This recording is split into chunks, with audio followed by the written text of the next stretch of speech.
लोक निर्माण मंत्री एवं पूर्व मुख्यमंत्री वीरभद्र सिंह के सुपुत्र विक्रमादित्य सिंह मंत्रिमंडल में अपनी उपेक्षा से निराश हैं या फिर कांग्रेस संगठन अथवा राजनीतिक परिवेश में हो रही अनदेखी से खफा हैं।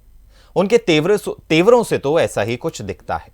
ऐसा ना होता तो वो अपने ब्लॉग में ये कभी ना लिखते कि उन्हें मंत्रिमंडल की कोई परवाह नहीं है, उनके लिए मंत्री पद कोई मायने नहीं रखता। विक्रमादित्य सिंह की नजर में किसी पोस्ट के पीछे भागना जो है वो उनके खून में और फितरत में नहीं है। लोगों के दिलों में नंबर 1 रैंक उनके जीवन की सबसे बड़ी पूंजी है। हालांकि विक्रमादित्य सिंह ये स्पष्ट कर चुके हैं कि उन्होंने राजनीतिक दृष्टि से कोई पोस्ट नहीं डाली। बावजूद इसके राजनीतिक पर्यवेक्षकों का मानना है कि कहीं ना कहीं कोई चिंगारी सुलग रही है। यदि ऐसा ना होता तो आंतरिक कलह का धुआं शायद नहीं उठता।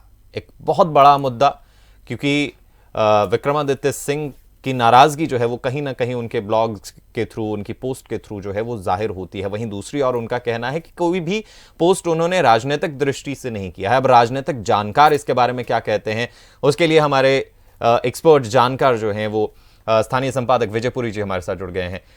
सर, विक्रमादित्य का पोस्ट को लेकर, मंत्री पद को लेकर इस तरीके से ब्लॉग्स लिखना और बाद में ये कहना कि कोई भी पोस्ट जो है वो राजनीतिक तौर पर नहीं किया गया है, क्या दिखाता है? कौन सी चिंगारी जो है वो अंदर ही अंदर सुलग रही है जो एक बड़ी आग का रूप ले सकती है?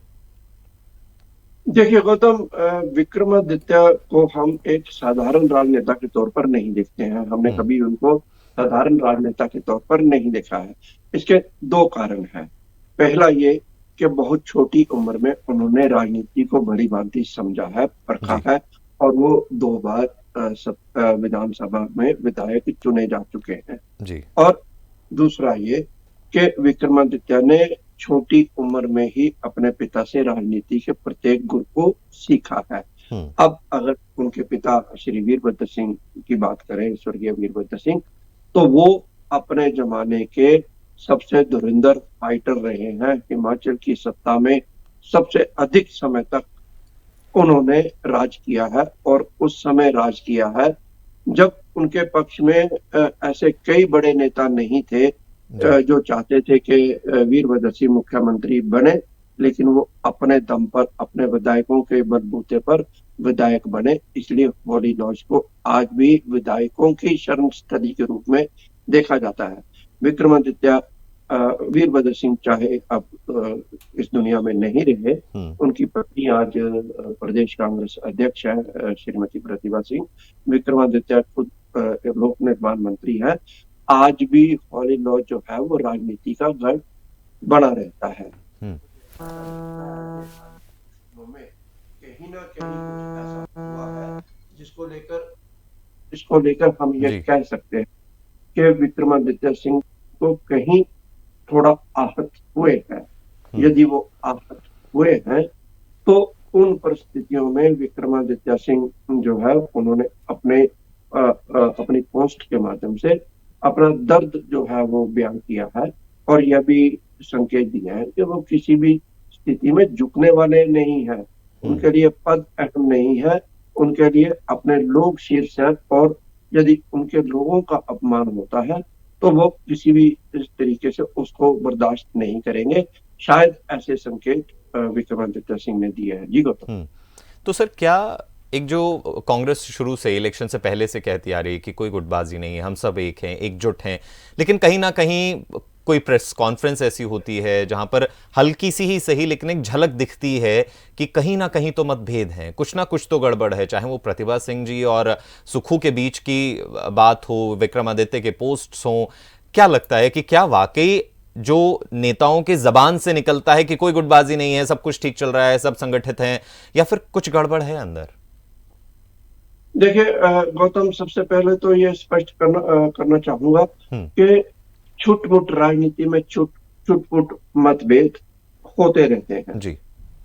लेकिन ये मतभेद मनभेद नहीं है। मतभेद जो है वो राजनीति के सत्ता के गिलियारों तक सीमित रहते हैं और ये सुलझ जाया करते हैं। ऐसा कांग्रेस राजनीति में हमेशा रहता है। ये हिमाचल की बात नहीं, आप देश के किसी भी कांग्रेस शासित राज्य में देखेंगे, वहां पर ऐसे छुटपुट मतभेद सामने उभरते रहते हैं। शायद ये लोकतंत्र की मजबूत नींव भी है कि विधायक मंत्री अपनी बात को खुले तौर पर कहते हैं, ऐसा कांग्रेस की परंपरा रही है। अब हम दूसरी बात करते हैं कि गुटबाजी की। गुटबाजी कांग्रेस में चुनावों से पहले हमेशा रही है। मुख्यमंत्री बनने के बाद गुटबाजी धीरे करके वो समाप्त होती रही है। अभी सत्ता में आए मुख्यमंत्री सुखविंदर सिंह सुक्खू को मात्र 5 महीने ही हुए हैं। धीरे करके सभी राजनेता भी उन्हें समझेंगे और मुख्यमंत्री स्वयं भी सभी राजनेताओं को समझेंगे। तो ऐसे में मतभेद और समाप्त हो सकते हैं। मुझे ऐसा लगता है कि ये मतभेद क्यों उभरे हैं, इसके संकेत दो कारण हैं। एक तो यह कि संगठन में बदलाव होने की बात की जा रही है जी। और शायद ये वीरभद्र सिंह ऐसा मानते हैं कि कहीं न कहीं मुख्यमंत्री चाहते हैं कि संगठन में बदलाव किया जाए और श्रीमती प्रतिभा सिंह को अध्यक्ष पद से हटाया जाए। यदि ऐसा है तो मतभेद होना स्वाभाविक है। दूसरा, मुझे ऐसा भी लगता है कि शिमला ग्रामीण के विधायक हैं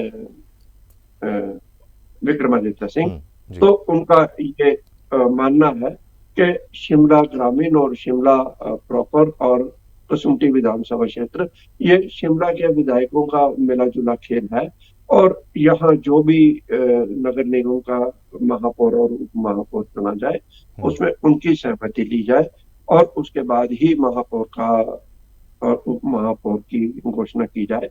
मुख्यमंत्री स्वयं भी कह चुके हैं कि श्रीमती प्रतिभा सिंह से बातचीत करने के बाद ही उप महापौर और महापौर निर्वाचित किए जाएंगे।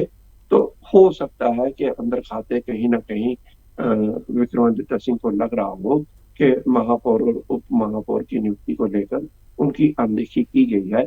शायद ये कारण भी हो सकता है कि उन्होंने ऐसी पोस्ट डाली। जी गौतम। तो उम्मीद करते हैं सर कि क्योंकि आने वाले लोकसभा चुनाव भी हैं और संगठित रहना कांग्रेस के लिए बहुत ज़्यादा ज़रूरी है अगर वो अच्छा परफॉर्म करना चाहते हैं। शुक्रिया सर तमाम जानकारी के लिए।